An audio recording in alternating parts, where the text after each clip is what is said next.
Welcome to the explainer. So, picture this. You're sitting at your desk, you're staring blankly at your screen, you let out this massive sigh, and you say those two incredibly familiar words. I'm tired. Right? We've all been there. It's basically a daily ritual for so many of us in the workplace.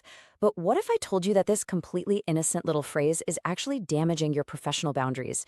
And worse, it's leaving your real needs completely unmet. Today, we're building a brand new communication toolkit. We're going to help you stop defaulting to lazy language and finally communicate exactly how you feel to your team and your manager. Here's the thing about the phrase, I'm tired. It's kind of lazy. It's vague. But honestly, we default to it every single day. The major problem here, though, in a professional setting, it completely fails you. It doesn't tell your manager if you just need a quick cup of coffee, if you need to step away from a highly toxic project, or if you are literally on the verge of walking out the door and quitting. It's a catch-all phrase that catches absolutely nothing. All right, so let's dive into the agenda for this explainer. First, we'll look at the vague, I'm tired. Second, physical versus mental fatigue. Third, 5 workplace fatigue levels. Fourth, speaking to your manager. And finally, some scenario practice to lock it all in. Okay, Section 1. The vague, I'm tired, and exactly why it fails you in the workplace. Moving right along to Section 2. Physical versus mental fatigue, or basically knowing your limits. So, think about your everyday life for a second. Being tired from a super long, rigorous walk versus being completely drained from dealing with tricky clients all week versus just being fundamentally sick of your job. Those are 3 entirely different beasts. But using the single word tired just doesn't tell them apart. To communicate effectively and really advocate for yourself at work, you have to accurately diagnose your current state. You've got to separate your body from your mind. On one hand, we have physical fatigue. This simply means your body has nothing left to give. On the other hand, we have mental depletion. This is when your mind and your heart are entirely emptied out. Your body could technically still run a mile, but inside, your inner battery is flashing red at 1%. You absolutely have to know which tank is empty before you can ask your boss for a refill. Now for Section 3, 5 workplace fatigue levels. It's time to upgrade your vocabulary. First up, we have exhausted. Now, this means being very, very tired, like your body has absolutely nothing left in the tank. We're talking pure physical depletion here. Think of the end of a long hike or falling into bed with your shoes still on after a grueling cross-country business flight. It's an intense, bodily, heavy feeling. So how do we actually use this in real life? Imagine telling your supervisor something like, I can't take on heavy physical tasks today. I was completely exhausted after that flight. See how crystal clear that is. It sets an immediate, understandable physical boundary without sounding like you're whining. You're just calmly reporting the facts of your physical state. Next on our list is sluggish. This basically means feeling slow and heavy with zero energy. Both your body and your brain feel like they're operating in slow motion. It's a dull, no power kind of feeling. Picture a foggy morning where you just can't seem to wake up, your thoughts are moving like molasses, or you have that heavy, sleepy feeling right after a massive team lunch. And here's how you can deploy this word professionally. You might say, I'm feeling a bit sluggish after lunch. Let's tackle that complex report in an hour. By using the word sluggish, you are brilliantly managing expectations. You're acknowledging a temporary dip in your sharp energy while still committing to the work once that brief fog lifts.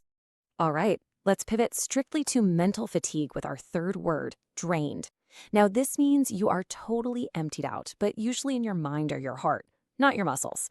Imagine you've spent the entire day being incredibly patient with super demanding stakeholders. You've been kind, you've been attentive, and now you have absolutely nothing left to give emotionally.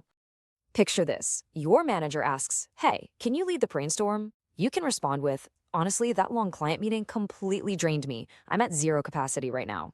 This is exactly how you set a firm, highly professional boundary. Notice you aren't saying you refuse to work. You're just accurately diagnosing that your mental tank is at absolute zero. Our fourth word takes us a little deeper into long-term territory, weary. This means you're tired, but also a little fed up. It's that slow, heavy tiredness that builds up over weeks or even months. It is not the result of one bad night of sleep, guys.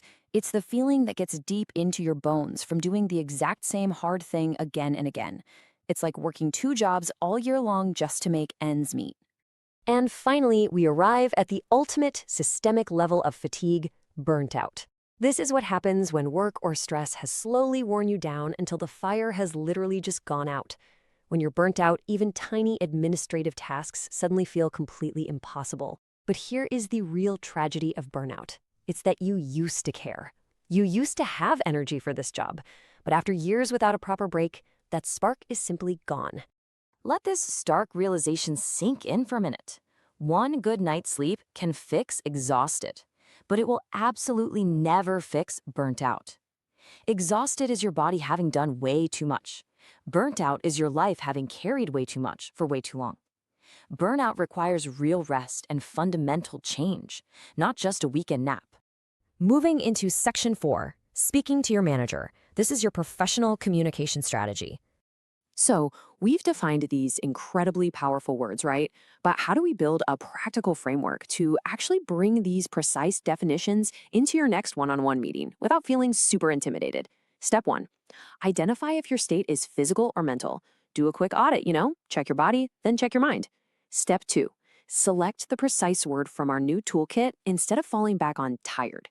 Step 3, state the truth in real words. Saying to your boss, I'm drained from this week, and honestly, a little burnt out, commands so much more professional respect. It shows deep self-awareness, and it actually invites your manager to help you find a real solution. All right, Section 5, Scenario Practice. Let's test out your new toolkit. I want you to actively practice with me right now. Let's see how you'd apply these terms to real everyday workplace challenges. Let's test this out. After a heavy, long lunch, well, you aren't burnt out. You're just sluggish. Walking off a 14-hour flight, your body is done. You are exhausted. A full day of tense client meetings, your internal battery is at 1%. You are emotionally drained. Doing the same hard tasks for months on end, you are fed up. You're weary. And lastly, 3 years of high stress with absolutely no break, the fire is gone. You are burnt out. Truly understanding these differences completely changes how you manage your health and your career. And that pretty much brings us to the end of this explainer. But I want to leave you with this final provocative thought. Which kind of tired are you today? Are you exhausted, drained, weary, sluggish, or burnout? Stop letting a lazy word hide what you really need. Drop your precise word in the comments below to reflect on your true state of fatigue and start setting the boundaries you actually deserve. Thanks for joining me on The Explainer, and keep learning.